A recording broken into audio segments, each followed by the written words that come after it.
নমস্কার, আমি জয়ন্ত ঘোষাল বলছি। দেখুন, একেই বলে ছক্কা, মানে ছয় ছক্কা। ছটা বিধানসভা উপনির্বাচন এবং প্রত্যেকটিতে তৃণমূল জিতে গেল। যদি বুঝতাম যে উত্তরবঙ্গের আসনটা মাদারিহাট, সেটাও যদি বিজেপির আসন, বিজেপি রাখতে পারল, তাহলেও বুঝতাম যে বিজেপির একটা সিলভার লাইনিং। সেটাও হলো না। কিন্তু কেন হলো না বলুন তো? এটার মধ্যে এটা বোঝার জন্য কোনো রকেট সায়েন্স কিন্তু নেই। একটু কাণ্ডজ্ঞান ব্যবহার করে আমি বোঝার চেষ্টা করছি। আপনারাও জানেন, আমি আপনাদের আরেকবার একটুখানি জাস্ট মনে করিয়ে দিতে চাইছি যে এখনো মমতা বন্দ্যোপাধ্যায়ের রণকৌশল, তার যে কৌশলী ভূমিকা, তার যে জনপ্রিয়তা, তার যে ব্র্যান্ড ইকুইটি, এখনো কোনো বিকল্প মানুষ খুঁজে পায়নি। আরজিকর মুভমেন্ট, জুনিয়র ডাক্তারদের আন্দোলন, নাগরিক আন্দোলন, স্বতঃস্ফূর্ততা ছিল। তা সত্ত্বেও বিজেপি সেটাকে নবান্ন অভিযান করতে গিয়ে বিজেপির হাত থেকে বেরিয়ে গেল। জুনিয়র ডাক্তাররা বিজেপিতে সেই আন্দোলনের কাণ্ডারি করতে রাজি হলো না। অগ্নিমিত্রা পাল কিংবা জাস্টিস গাঙ্গুলি গেলেন, সেখানে বিরূপ প্রতিক্রিয়া হলো। সুতরাং বাম এবং নকশালদের আন্দোলন এমনটাই জনসমক্ষে প্রতীয়মান হলো, যদিও বাম বা নকশালরা সেটা প্রকাশ্যে কখনো আনতে চাননি। কিন্তু মমতা বন্দ্যোপাধ্যায়ের রিচ আউট করা, সেখানে চলে যাওয়া, জিনিসটাকে সিবিআইয়ের হাতে চলে যাওয়ার পরও আন্দোলনটা অন্যরকম হয়ে গেল। সব মিলিয়ে অমিত শাহ এলেন, কিন্তু দেখা করলেন না অভিভাবকদের সঙ্গে। ধর্ষণ এবং হত্যাকাণ্ডের নিন্দা করলো তৃণমূল কংগ্রেস, কিন্তু দেখা গেল যে এটা কিন্তু কোনো ইস্যু অন্তত গ্রামাঞ্চলে তো হলোই না। এমনকি নৈহাটির মতো আসনেও কোনো প্রভাব পড়ল না। একটা মস্ত বড় কারণ হচ্ছে যে জনমুখী প্রকল্প, লক্ষ্মীর ভান্ডার বলুন, সাইকেল দেওয়ার কথা বলুন, অন্তত 45টা প্রকল্পের নাম বলা যেতে পারে যেখানে উল্টে কেন্দ্রের সহায়তা পাওয়া যাচ্ছে না, কিন্তু রাজ্য সরকার দিয়ে যাচ্ছে। এবং রাজ্য সরকারের এই যে হাতে গরম পপুলিজম, এটা তো মহারাষ্ট্রে যখন বিজেপি করছে, বিজেপি সরকার করছে, এবং ওখানে লাডলি ব্যানের যে কনসেপ্টটা, কেজরিওয়াল পর্যন্ত বলেছেন যে তিনিও করবেন।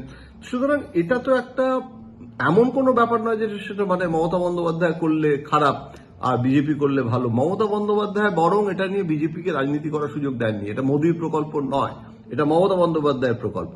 তার বেনিফিশিয়ারি কিন্তু গ্রামাঞ্চল, শহরাঞ্চল, সমস্ত মানুষ। সেখানে ধনী দরিদ্র ভেদাভেদও তিনি রাখেননি। সুতরাং এই ভোটের ফলাফল 2026-এও তাকে ডিভিডেন্ড দেবে। বারবার একটা জিনিস প্রমাণ হচ্ছে। এবারে আমি সিপিএম এর যে শতকরা যে ভোট পাওয়ার যে পরিমাণ এবং যে পজিশন, তাতেও দেখছিলাম যে বামেরা কিছুই করতে পারেনি।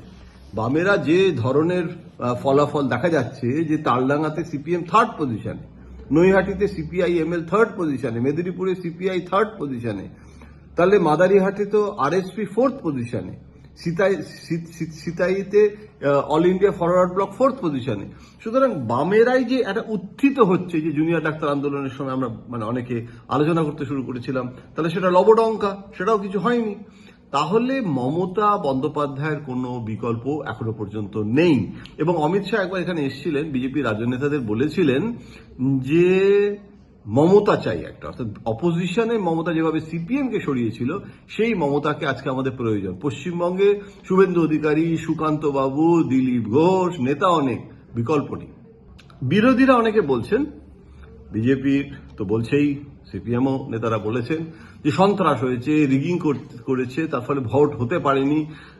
আমার বক্তব্য হচ্ছে যে তর্কের খাতিরে যদি ধরে নিই হিংসা হয়েছে, সন্ত্রাস হয়েছে, শান্তিপূর্ণ ভোট হয়নি, তাহলে সেটা নির্বাচন কমিশন তো মমতা বন্দ্যোপাধ্যায়ের কোনো তৃণমূলের উইং নয়। নির্বাচন কমিশন বলেছে যে অবাধ নির্বাচন হয়েছে, শান্তিপূর্ণ নির্বাচন হয়েছে, এবং সেই নির্বাচন কমিশন রাজ্য সরকারের নির্বাচন কমিশন নয়, কেন্দ্রীয় নির্বাচন কমিশন, স্বয়ংশাসিত সংস্থা। তাহলে বিজেপি নেতারা প্রতিনিধি দল নিয়ে গিয়ে যদি নির্বাচন কমিশনকেই কনভিন্স করতে না পারেন, তাহলে মানুষেরা কনভিন্স হবেন কি করে? সিপিএম যখন রিগিং করেছে, মমতা বন্দ্যোপাধ্যায় তার প্রতিবাদ করতেন, সেখানে কিন্তু মানুষের একটা ঢল নামতো তার পক্ষে। সেই মানুষের ঢলটা নেই বলেই বুথে বুথে লোক পাওয়া যায় না, বিজেপির লোক নেই।